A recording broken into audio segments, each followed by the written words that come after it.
Oh, howdy all, grab yourself a drink. It is time for some PathOfExile 1 discussion. Today, I wanted to talk about the hotfixes that have taken place in recent days.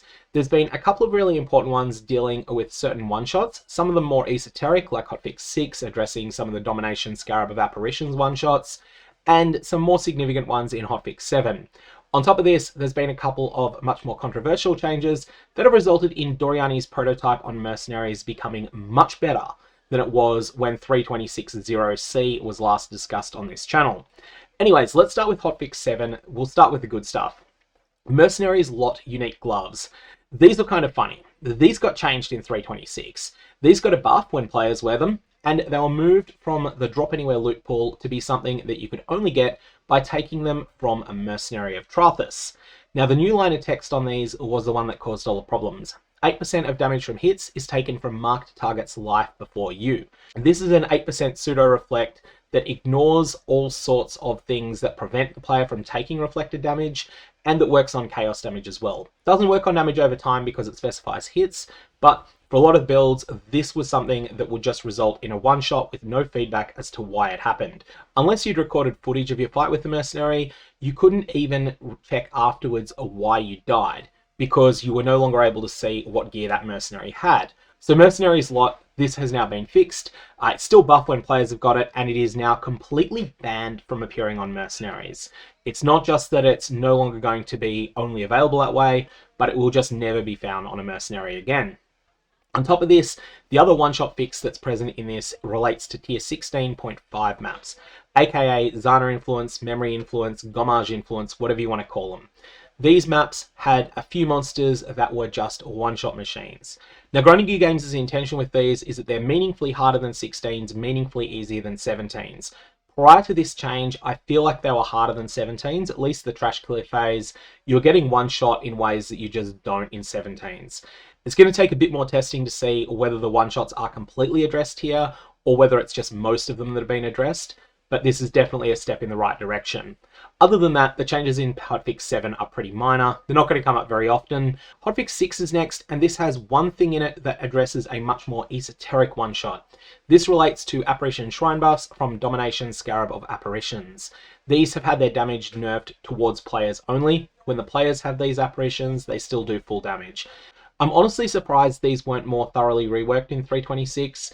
The Scarab as it existed in 325 was something that was kind of problematic because it was taking a whole bunch of loot that was meant to be associated with running Elder Slayers content and essentially giving you a far more efficient way of getting it through this Scarab. They went and nerfed these item drops in order to make fighting Elder Slayers themselves a bit more appealing, which did kind of work, but they ended up leaving this Scarab in a kind of weird and broken state. Honestly, I think it probably would have been better if they just made this Scarab Legacy and then come up with a new Shrine Scarab at some point in the future. But anyways, that's what they ended up doing. Hotfix 6 had a number of other pretty esoteric things in it, things that won't affect many players, but that might potentially affect you. Hotfix 5 addressed one of two crafting exploits that existed in the game. The awkward thing here is that unless you played all the way back in Synthesis League, patch 3.6, and you have a good memory of some of the things Grinding Gear Games said going into that league, you may not have realized that this was actually an exploit. There is still another crafting exploit that may or may not still exist. I don't know the exact reproduction method for it, but if you do see something that is a unique item with an Abyss socket that shouldn't have one, don't trade for it, because chances are at some point in the future, Grinding Gear Games will fix those items. And then there were the two patches that were made that have made Doryani's prototype on Mercenaries far stronger than I think anyone really expected it to be. Doryani's prototype is a very, very glass cannon type armor when players use it. The only way that you can make this work is by stacking a massive amount of armor on your character, or alternately by transferring all lightning damage your character suffers into other types of damage. There's a high payoff for players equipping this armor, but there's also a very, very, very high cost. However, Mercenaries have a couple of forms of damage mitigation that allow them to use Doryani's prototype without some of the effects that players need in order to use it. Now, 3.20.0c originally fixed a lot of the issues where Doryani's prototype was just strictly better than anything else a Mercenary could use, and then Hotfixes 3 and 4 brought them back. Ultimately, if you're not using Doryani's prototype on a Mercenary, if your character is not dealing lightning damage, probably the single most effective thing you can do to improve your character at the moment is to get a Mercenary with Doryani's prototype. and a lightning resistance anywhere from 0%, which is the default, down to minus 200% if you can get it that low with Kalandra Jewelry. And then your character needs to do lightning damage. It's the reason that my second character of the league, Spectral Shield Thrower of Trathus, everyone normally thinks, hey, I'm going to convert that to cold because it's a logical thing to do. It's where you are on the tree. Instead, I'm taking a 10-point skill grimmage on the tree up to a lightning mastery so that I can convert to lightning instead, all because Doryani's prototype on Mercenaries is just completely broken. It's going to be one of those weird cases where the short-term impact on build diversity is going to be positive, and that's because the most popular league starter was something that was tried and tested and proven, and that was Volcanic Fissure of Snaking. Very solid build for getting started, but also one that pretty much only deals fire damage and doesn't really have any synergies with dealing lightning damage at all.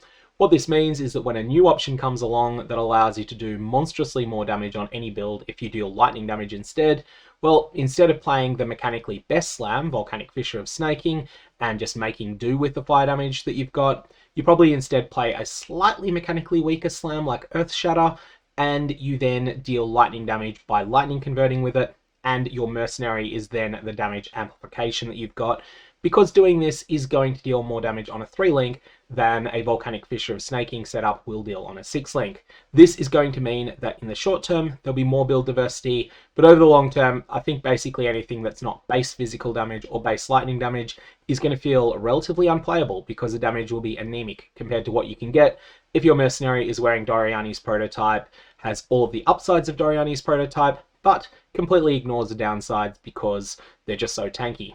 I'm going to leave it there. May your Varlorbs have interesting results.